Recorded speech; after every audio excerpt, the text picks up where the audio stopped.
Welcome to If You Like That Book, Read This One. Here are some book recommendations for you. I would love to hear what you think if you go ahead and read or have read any of these and have some opinions. First up, Catherine Newman's new book, Sandwich, is so good. It's well written, it's funny, it's very relatable. Catherine Newman is an amazing writer. She's the one who wrote Waiting for Birdie about new parenting, which I and maybe you read back when we were in that stage of our lives. We're aging together. This book, Sandwich, is about a woman in her 50s and her family's annual vacation to Cape Cod, where for years they've gone every summer and rented the same beach house. Now she's part of the sandwich generation, kids on one side, parents on the other. And Catherine Newman is just such a great writer. It's a novel, but probably heavily influenced by real life. It's laugh out loud funny in places and also tender and poignant and nostalgic.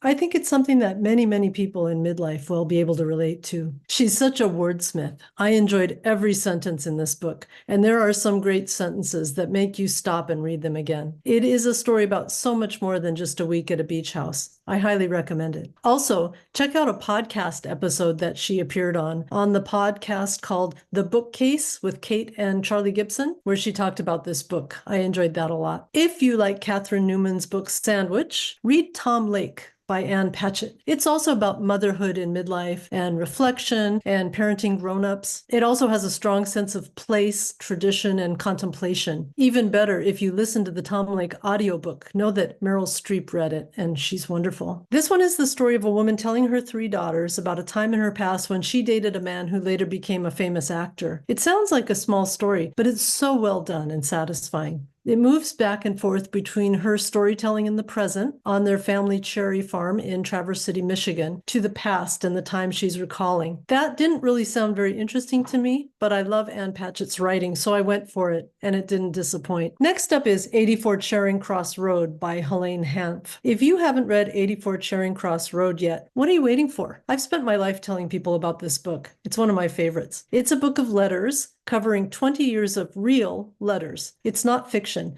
Helene Hanff was a young writer in New York City back in the 1940s and a big reader who loved classic British books but couldn't always get them. She started writing to an antiquarian bookseller in London. One gentleman there started answering her letters and fulfilling those orders, sending her books, and they became dear long-distance friends over 20 years. She also got to know others that worked in the bookstore at 84 Charing Cross Road in London and ended up sending them food parcels on holidays with things they could not get just after World War II in England, nylons, and more. Wonderful book. It's also a movie, by the way, with Anne Bancroft and Anthony Hopkins playing the two main characters. Lovely movie. Oh, Judi Dench plays the English bookseller's wife. If you liked 84 Charing Cross Road, check out the Guernsey Literary and Potato Peel Pie Society. That's a mouthful of a title for a historical novel published back in 2008. I don't like the title, but I love the book. It's a novel consisting of letters, also set in the 1940s, by a writer who's looking for the topic of her next book. She hears from a man who lives on the island of Guernsey in the English Channel, which was occupied by the Germans during World War II. She learns he's part of the Guernsey Literary and Potato Peel Pie Society. When you read about that group, how it was named, and what its members did, you appreciate the title more. This woman also began writing to other members of the island's literary society in the book, and eventually goes there. It is a very satisfying story and a great read for book lovers. Speaking of book lovers, if you liked 84 Charing Cross Road and the Guernsey Literary and Potato Peel Pie Society, check out Pat Conroy's book, My Reading Life. I love this book. It talks about the books that shaped Pat Conroy, the author who wrote The Prince of Tides, an excellent book, and many others, books that influenced his reading and his life, starting with his mom reading him Gone with the Wind when he was very young and suggesting someone they knew for him to think about as epitomizing each character. It's an amazing story of a reading life. I have the audiobook, and for years I've replayed a random chapter in the car or when I was trying to fall asleep because they're so satisfying for a book lover. So good. Next up, House on the Strand by Daphne du Maurier. This is a classic time travel novel set in Cornwall, England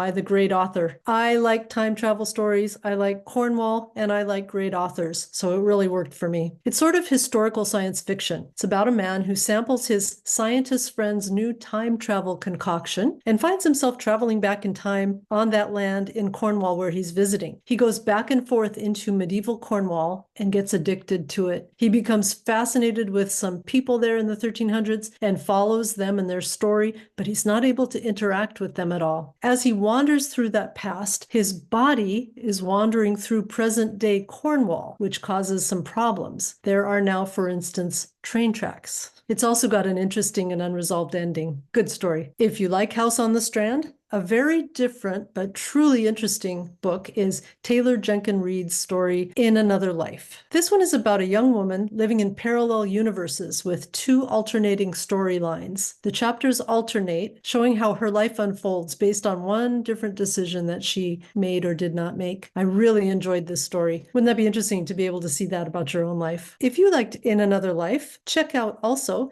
Taylor Jenkins Reid's novel, The Seven Husbands of Evelyn Hugo. It has parallel timelines and is a good story. It's about an aging Hollywood movie star who tells the fascinating story of her life to a young journalist for a biography. You learn all about her choices, her 7 husbands, the shape of her life, and then there's a really interesting twist at the end of the book that I didn't see coming, which was satisfying. One of the great time travel novels of all time, truly, hear me out, give me a chance, is Stephen King's 11/22/63. This book is unlike anything else Stephen King has written, so if you stopped reading his horrifying stuff, know that this is very different and just a great, great book. It's not for his usual audience. He once said, "I've never tried to write anything like this before. It was really strange at first, like breaking in a new pair of shoes." Stephen King studied up on the JFK assassination for this book, and in an interview said he knows as much about it as anyone alive today. Then he wrote this novel about someone who finds a way to go back in time and tries to prevent the assassination. Dude knows how to tell a story.